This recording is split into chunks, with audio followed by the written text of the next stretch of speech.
গতকালকে যে ঘটনা আপনারা লক্ষ্য করেছেন সেটি আমাদের সামনে আসবার পরে আমরা কয়েকটা স্টেপ নিয়েছিলাম। নাম্বার 1, সাথে সাথে আমাদের দিক থেকে আমরা ক্লিয়ার ফিডব্যাক দিয়েছি এ ব্যাপারে আমাদের করণীয় কি, আমরা কি করছি, এবং যাকে শিবিরের নেতা বানিয়ে প্রচার চালানো হচ্ছে সেটি যে মিথ্যা প্রপাগান্ডা সেটি জানানোর পরে আমরা নিজেরাই প্রক্টর অফিসে গিয়ে লিখিত অভিযোগ দায়ের করে এসেছি যাতে বিশ্ববিদ্যালয় প্রশাসন তার বিরুদ্ধে দ্রুত ব্যবস্থা নেয়। এবং এটি করবার পরে আমরা এটিও বলেছি যদি তিনি ব্যক্তি এস এম ফরহাদ বা আমার ব্যাপারে রিড করার কারণে রিয়েকশন দিতেন তাহলে তার আগের দিনেই দিতেন, কারণ তার আগের দিন যখন রিটেন নিউজগুলো সবার সামনে আসছে আমাদের যা ফিডব্যাক সেদিন সারাদিন ফিডব্যাক দেওয়া হয়েছে। আমার দিক থেকে আমি তাকে ওয়েলকাম করেছি, শুভেচ্ছা জানিয়েছি এবং বলেছি যে কোর্টে যে রায় হবে সেটি মেনে নেব, সেভাবে ওয়েলকাম করেছি। আমাদের রিয়েকশন সেদিনই আসার কথা। আমাদের কোনো জনশক্তি কোনো ম্যান পাওয়ার থাকলে ব্যক্তি এস এম ফরহাদের বিরুদ্ধে যখনই রিট হয়েছে তখনই সে ব্যাপারে তার একটা রিয়েকশন আসবার কথা। সেদিন একদিন পার হয়ে 24 ঘন্টারও অধিক সময় পার হয়ে দুই দিন পার হয়ে পরের দিন যখন ডাকসু স্থগিতের ঘোষণা আসছে তখন যখন কোনো শিক্ষার্থী রিয়েকশন দেয় তাহলে বুঝতে হবে তিনি এমন একজন শিক্ষার্থী যিনি ডাকসুর ব্যাপারে কনসার্ন, আমার ব্যাপারে কনসার্ন না, এমন কেউ একজন। এটা খুবই ক্লিয়ার সহজ আর্গুমেন্ট। এই জিনিসটা কালকে বুঝাবার পরেও ক্লিয়ার করে বলবার পরেও একটা পক্ষ তাদের রাজনৈতিক দেউলিয়াত্বের বহিঃপ্রকাশের জন্য তারা তাকে শিবির বানিয়ে প্রচার চালিয়েছে। দুঃখজনক হচ্ছে শুধু সেটি সেই দল করেনি, সেই দল কেন করেছে সে ব্যাখ্যায় আমরা যাচ্ছি।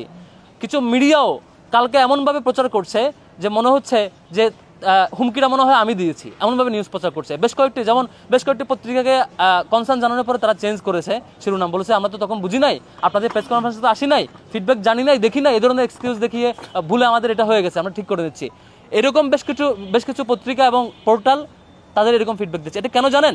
কারণ আমি ক্লিয়ার করি, যুবদলের একজন কর্তৃক চাঁদাবাজির কারণে এক ব্যবসায়ীকে মাথায় পাথর দিয়ে আঘাত করার একটা ঘটনা আপনারা দেখেছেন, সে মারাও গেছে এক পর্যায়ে, এবং সেই নিউজটি সামনে এসেছে যুগান্তরের একজন রিপোর্টের ভিত্তিতে। এটি যখন সামনে আসছে যুবদল পরিচয় তখন সারা দেশে বিক্ষোভ এবং মানুষের ক্ষোভ আপনারা লক্ষ্য করেছেন। তারপরে কি হয়েছে জানেন? তারপরে হয়েছে যুগান্তরে সেই সাংবাদিকের চাকরি থেকে চাকরিচ্যুত করা হয়েছে।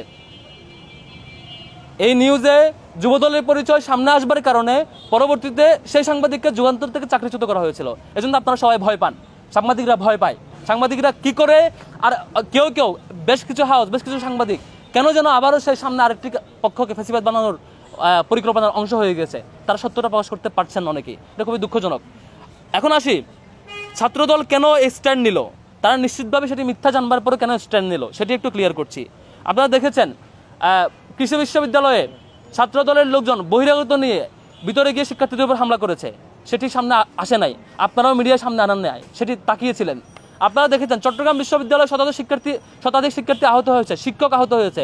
এই রক্তাক্ত একটি ঘটনা যিনি নেতৃত্ব দিয়েছেন সে স্থানীয় বিএমপি, এবং সেটিও সামনে আসে নাই। ইভেন সেই ঘটনার তাৎক্ষণিকভাবে বিএমপি তাকে তার দল থেকে বহিষ্কার করতে বাধ্য করেছে।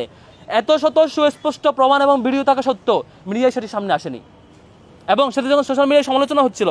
তারপরে রাবির ঘটনা আপনারা জানেন, রাবিতে ডাকসুর ব্যাপারে তাদের আন্দোলন পরিচালনা পরিবর্তিতে মানে সুষ্ঠু পদ্ধতিতে আন্দোলন না করে দাবি না জানিয়ে সরাসরি সেখানে ভাঙচুর এবং তালা ঝুলিয়ে দেওয়ার ঘটনা ঘটেছে ডাকসুকে বানচাল করার জন্য, সেটিও তারা ব্যর্থ হয়েছে। এরকম চবি, রাবি এবং বাকরিবি সবগুলো ঘটনা, সর্বশেষ ডাকসু বানচালের ঘটনা, সব কিছুতে ব্যর্থ হয়ে এক পর্যায়ে এগুলো কিভাবে ঢাকবে, এগুলো সামনে আসবে সে আশঙ্কায় শিক্ষার্থীদেরকে ভয় পেয়ে তারা এমন একটি ঘটনা করলো যেটার ব্যাপারে আমরা নিজেরা অ্যাকশন নিয়েছি, নিজেরাই লিখিত অভিযোগ দিয়েছে। ইভেন যে শিক্ষার্থীর ব্যাপারে হুমকি দিয়েছে সে শিক্ষার্থীকে আমি ওভার ফোনে রিকোয়েস্ট করেছি টেক্সট করে যে আপনি যদি কোনো ধরনের আইনি মামলা এখন না করে থাকেন দ্রুত মামলা করেন, এবং সেই ব্যাপারে আমাদের লিগাল টিম আপনাদেরকে সাপোর্ট দিবে। আমি তাদেরকে ওই ভিকটিম শিক্ষার্থীকে যিনি হুমকি পেয়েছেন সে শিক্ষার্থীকে, একে তো অভিযুক্ত ব্যক্তিকে যিনি অপরাধী তাকে পানিশমেন্টের আওতায় আনার জন্য প্রক্টর অফিসে আমি লিখিত অভিযোগ দিয়েছি। দ্বিতীয়ত যিনি ভিকটিম, যিনি হুমকি পেয়েছেন তাকেও রিকোয়েস্ট করেছি আপনি আইনি অ্যাকশন নিচ্ছেন না কেন, আপনি আইনি অ্যাকশন নেন, সেখানে আমাদের লিগাল টিম প্রয়োজন আপনাদেরকে সাপোর্ট দেবে, সেটিও রিকোয়েস্ট করেছি। এরপরও সেটি হয়নি এখন পর্যন্ত। এত কিছু মারিয়ে তাকে কেন যেন শিবির কর্মী, শিবির নেতা এই ধরনের বানানোর প্রপাগান্ডায় ব্যস্ত। এটার আরও অনেক কিছু কারণ আছে। তার কারণগুলো হচ্ছে আপনি যখন দেখেন যে গত 5 আগস্টের পর থেকে এখন পর্যন্ত ছাত্রদলের একদম প্রমাণিত সত্য ধর্ষণের কেস 30টা, 44টা, মানে গত মাস পর্যন্ত, গত 1 তারিখ পর্যন্ত, আমি এই মাসটা কাউন্ট করছি না, আমার মানে আপডেট যেটা গত মাসের 1 তারিখ পর্যন্ত, এর আগে মাসে 1 তারিখ পর্যন্ত ছিল 30টা যেগুলো একদম প্রমাণিত সত্য। এখন এই মাস সহ যোগ করলে 44টা হয়। এই যে সবগুলো প্রমাণিত সত্য ধর্ষণের কেস, তা সত্ত্বেও এবং এখানে গ্রেফতারও হয়েছে এই ধর্ষণের কেসে যারা এরকম অব্যাহতভাবে ধর্ষণের কেসের অন্যতম গুরুত্বপূর্ণ স্টেক হোল্ডার, শিক্ষার্থীরা যাদেরকে ভয় পায়, এই সব ঘটনা যখন সামনে আসে এগুলো কেমনে চাপা দিবে? একটা মানে আর কোনো ইস্যু না পেয়ে সেই ইস্যু সামনে নিয়ে আসার মতো তারা রাজনীতি করছে, এবং শিক্ষার্থীরা এটাই নিশ্চয়ই শিক্ষার্থীরা বুঝে যে আপনারা কীভাবে কী করছে। আমরা আরেকটু কিছু ইয়াতে যাবো, স্ল্যাট শেমিংয়ের ইস্যুতে যাবো। আজকে আপনারা দেখেছেন আজকে ছাত্রদের সব জায়গায় মিছিল করেছে, মিছিলের স্লোগান কি দিয়েছে দেখবেন অনেক জায়গায় তাদের সেন্ট্রাল পেজে সেই মিছিলের ভিডিও আপলোড দিয়ে তারা এনজয় করছে। স্লোগান হচ্ছে একটা শিবির ধরে ধরে জবাই কর, এবং পেজে ভিডিও আপলোড আছে, আপনি আমার কাছ থেকে নেবেন সেই ভিডিও পেজে আপলোড দিয়ে তাদের ছাত্র দলের সেন্ট্রাল পেজে সেটা আপলোড দিয়েছে। একটা শিবির ধরে ধরে জবাই কর স্লোগান ভিডিও সহ পেজে আপলোড দিয়েছে। এই স্ক্রিন রেকর্ড আমাদের কাছে আছে, আপনারা নিতে পারবেন। তো এই ধরনের মানে নৃশংস প্রক্রিয়া যেগুলো আওয়ামী লীগ ফলো করতো সেটি ছাত্রদল আবার ফিরিয়ে আনার চেষ্টা করছে। ছাত্রলীগের যা বৈশিষ্ট্য ছিল, ধর্ষণের কেস, অন্তর্দ্বন্দ্বের কেস, কুন্দলের কেস, চাঁদাবাদের কেস, সবগুলো যখন এখন ঢাকতে পারছে না, 1 বছরের মধ্যে শিবিরকে নিয়ে কোনো এজেন্ডা পাচ্ছে না, এখন শুরু হচ্ছে দায় চাপানোর রাজনীতি। আপনারা দেখেছেন প্রকাশ্যে সংবাদ সম্মেলনে কেন্দ্রীয় সভাপতি সেক্রেটারিকে বলছে শিবিরের উপর দাঁড়িয়ে দাও। এটা তাদের পলিটিক্স। আমরা আসি স্ল্যাট শেমিং ইস্যুতে, কেস বাই কেস আসবো। ঢাকা কলেজ ছাত্র দলের যুগ্ম সাধারণ সম্পাদক আলী ইমরান তিনি কি লিখছেন, এখানে ক্যাপশন আছে, আপনাদেরকে ভিডিওটা আমরা এর ফাইলটা দিয়ে দিব। আমাদের একজন হচ্ছে তাকে তার কমেন্টটা হচ্ছে ব্যাপারটা এমন হয়ে গেল মিয়া খলিফা নিজেকে সত্যি দাবি করছে। হ্যাঁ তোমাকে আমি দিচ্ছি, আপনি উচ্চারণ করতে লজ্জা পেলে আমাকে দেন। তারপর হচ্ছে এটা আরেকজন তিনি বলছেন খাঁটি কর্মী নাকি, তার পরিচয় সহ এখানে আছে। সবচেয়ে সিগনিফিকেন্টই তো আসে নাই এই যে সহসভাপতি কেন্দ্রীয় ছাত্র, তারপর হচ্ছে যে কেন্দ্রীয় সহসভাপতি যিনি বর্তমান দায়িত্বে আছেন তিনি হচ্ছে হাসান আল আরিফ, তিনি বলছেন সাক্ষাৎ হুর তারজান মাসুদদের খাদ্য। তার কমেন্ট এই যে তবে আরেকজন দেখেন, সেটা আমাকে মিন করে বলছে, আমি কথা বলতে পারি না, সেটা নিয়ে আমি নারীদেরগুলো ইয়া করি। তারপর দেখেন আরেকজন হেমা চাকমা, তিনি একজন প্রার্থীও। আমাদের আরেকজন প্রার্থীর ব্যাপারে বাজে শব্দ চয়ন লিখছেন, গক সাউন্ড এখানে লিখছেন তিনি, যেটি মিন করছেন আমাদের আরেকজন নারী শিক্ষার্থী যিনি আমাদের প্রার্থী, এর সাথে নির্লজ্জ ব্যাপার। তারপর দেখেন এখানে আরেকজন, তিনি বলছেন আপু এরা আচ্ছা তুমি হিজাববিহীন জান্নাতি, তাই তুমি এদের জন্য এখন হালাল। এটা আমাদের নারী প্রার্থীকেও উল্লেখ করে তিনি মেনশন করছেন, তার পরিচয় সহ এখানে আছে। প্রোফাইলে দেখেন তার এই যে আমাদের বিএনপির জাতীয় নেতৃবৃন্দের ছবি আছে। তারপর আরেকজন তিনিও সেম, তিনি লিখছেন আমাদের নর্তকীর কাজ হচ্ছে বিভ্রান্তি ছড়ানো, সেক্সি শিলা দিনে কাটবেন না রাতে, মানে এই কমেন্ট করছে তিনি, তার ছবি সহ এখানে আছে, তিনিও সেই দলের নেতা। তারপর আসেন আরেকজন মানসুর আলম, আজকে অনেক ভালো বক্তৃতা দিয়েছেন, যিনি আজকে ছাত্র দলের নেত্রী, আজকে সেই ইস্যু করে খুব গরম বক্তৃতা দিয়েছেন। তাদের এই যে 30টা কেস ধর্ষণের কেস 44 যেগুলো সেগুলো ভুলে গেছেন, তিনি মন্তব্য করছেন আমাদের ছাত্রী বোনদের নিয়ে, সেবাদাসী পুস্টার গার্ল কমেন্ট করছেন। তারপর আরেকজন জুমাকে মেনশন করে বলছেন, জুমা আপনি শিবিরের ছেলেগুলোর সামনে এভাবে মন মাতানো ড্যান্স দিয়ে ওদের আওলা জাওলা করে দিবেন, ওরাও রক্তে মাংস করা মানুষ, ওদের অস্থির হইতে হয়, প্লিজ শিবিরকে ওদের মনে করার জন্য হলো জুমাকে ভোট দিন। মানে জুমাকে মেনশন করে উল্লেখ করছে, তাকে মেনশন করে পোস্ট করছে। আরেকজন দেখেন তিনি আমাদের আরেকজন প্রার্থীকে মেনশন করে বলছেন শিবিরের ব্যবসা বিষয়ক সম্পাদক, তিনিও সেই দলের আরেকজন।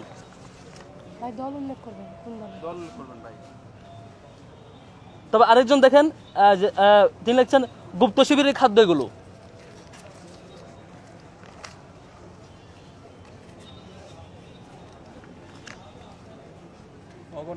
এখানে অসংখ্য আমার কাছে, মানে এখানে তো সবগুলো আনি নাই, 5 শতাধিক এরকম স্ক্রিনশট প্রিন্ট করা আছে, সবগুলোই মানে মুখে উচ্চারণ করার মতো ল্যাঙ্গুয়েজ না আর কি। একটা সংগঠনের তার সকাল বিকাল এবং ঢাকা বিশ্ববিদ্যালয়ে তারা আবার মিছিলের নেতৃত্ব দেয়, বক্তব্যের নেতৃত্ব দেয়, এমন সবগুলো আর কি। এই যে এখানে আরেকজন, মানে এই শব্দগুলো আসলে উচ্চারণ করার মতো না আর কি।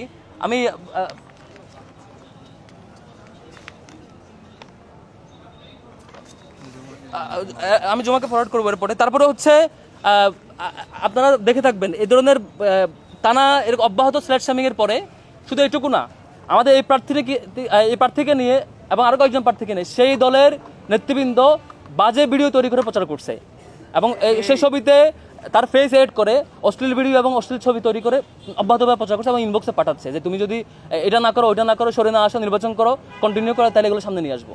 মানে আজগবে ভিডিও এডিট করে এই ধরনের মানে হুমকি দেওয়া হচ্ছে তাকে, এগুলো অব্যাহতভাবে চলছে। তারপর হচ্ছে হ্যাঁ, এবং গতকালকে স্থানীয় বিএনপি নেতৃবৃন্দ আমাদের সেই প্রার্থীর মা বাবাকে হুমকি দিয়ে আসছে। এটা খুবই দুঃখজনক, খুবই দুঃখজনক। আমাদের প্রার্থী যখন বলেছে যে আপনাদের যারা যা যা করছে স্ল্যাট শেমিং এবং ইনবক্স সেগুলো সামনে নিয়ে আসবে, তারপর তার বাড়িতে গিয়ে হুমকি দিয়ে আসা হয়েছে যে তোমার মেয়ে কেন ছাত্রদলের বিরুদ্ধে বলে, যাতে কোনোভাবে ছাত্রদলের বিরুদ্ধে না বলে, বললে সরকারি চাকরি হবে না, সামনে তোমরা কেউ থাকতে পারবে না, এ ধরনের হুমকি দিয়ে আসছে বাড়িতে গিয়ে। তো এই যে একটা অবস্থা, আরেকটা উদাহরণ আপনাকে, আপনারা সাংবাদিকরাও সামনে নিউজ প্রচার করতে পারেন না, কারণ আপনারা প্রচার করে আপনাদের চাকরি চলে যায়। এই যে যুগান্তরে যে যার কথা বললাম, যুবদলের এই যে পাথর দিয়ে হত্যা করার চাঁদাবাজি ইস্যুতে পাথর মেরে যাকে হত্যা করছে, সেই ঘটনা যখন 2 দিন পরে সামনে আসছে, যুগান্তরের রিপোর্ট যখন আমাদের চোখের সামনে আসছে, যুবদল কর্মীর নেতার তথ্য যখন আসছে, তখন তার চাকরি চলে গেছে, স্টিল সে এখনো ওই হাউসে নাই, চাকরিচ্যুত। আপনারা সেই চাকরির ভয়ে দিন শেষে হয়তো সত্য প্রকাশ করতে পারেন না। আমি মানে ক্লান্ত, খুবই মানে এই ক্লান্ত, মানে এই বিষয়ে এত বিরক্ত আমরা যে হচ্ছে আমাদের প্রত্যেকটা বোনকে অব্যাহতভাবে স্ল্যাট শেমিং করে। আর একটা সংগঠন সকাল বিকাল নারীদের সম্মানহানিতে, আমাদের 2002 সালে ঢাকা বিশ্ববিদ্যালয় হলগুলোতে কারা হামলা করেছিল, এটা তো এই বিষয়ে তারা অন্য সুশীল যারা কালকে বড় বড় শিক্ষকরা এসে মানে বিভিন্ন ইস্যু ক্রিয়েট করছেন, ফেসবুকে পোস্ট করছেন, আর আরো বিভিন্ন রিয়েকশন দেখিয়েছেন, হলে ঢুকে শিক্ষার্থীদের সম্মানহানি করার মতো ঘটনাগুলো তারা এগুলো নিয়ে কথাও বলে না। তারা এগুলো ছাত্রদল করেছে, ঢাকা বিশ্ববিদ্যালয় করেছে। এই যে অব্যাহতভাবে সিলেক্টিভ ইস্যু এবং যে ইস্যুটা কোনোভাবে শিবিরের সাথে আর কোনো বিষয় না পেয়ে যেটা কোনোভাবে কানেক্টেড, অথচ তার প্রোফাইল চেক করে দেখেন ছাত্রদলের শত শত পোস্ট, তার অসংখ্য পোস্ট ছাত্রদলকে অ্যাপ্রিসিয়েট করে তার প্রোগ্রামে যাচ্ছে। একটা ছেলে মানে এরকম একটা ছেলেকে নিয়ে শেষ পর্যন্ত শিবির বানায় তাকে ছেড়ে কোনো রকম তার সাথে প্রোগ্রামও করছে। রাজনৈতিক দলীয়ত্ব কোন লেভেলে গেলে শেষ পর্যন্ত তারা মানে ডাকসু নির্বাচনকে ভয় পেয়ে তারা মনে করছে এভাবে মনে ভোট পাবে। তারা মানে যে এজেন্ডা, তাদের এজেন্ডাই না, এটা এজেন্ডা হওয়ার মতো ইস্যু না, সেটাকে এজেন্ডা মানে সারা দেশে মিছিল করে, আবার সেই মিছিলের স্লোগান দেয় একটা শিবির ধরে ধরে জবাই করে, সেই ভিডিও আবার পেজে আপলোড দেয়। এ হচ্ছে আমাদের বর্তমান 24 পরবর্তী নতুন বাংলাদেশ গড়বার যে শপথ আমরা নিয়েছিলাম, সেটি বর্তমানে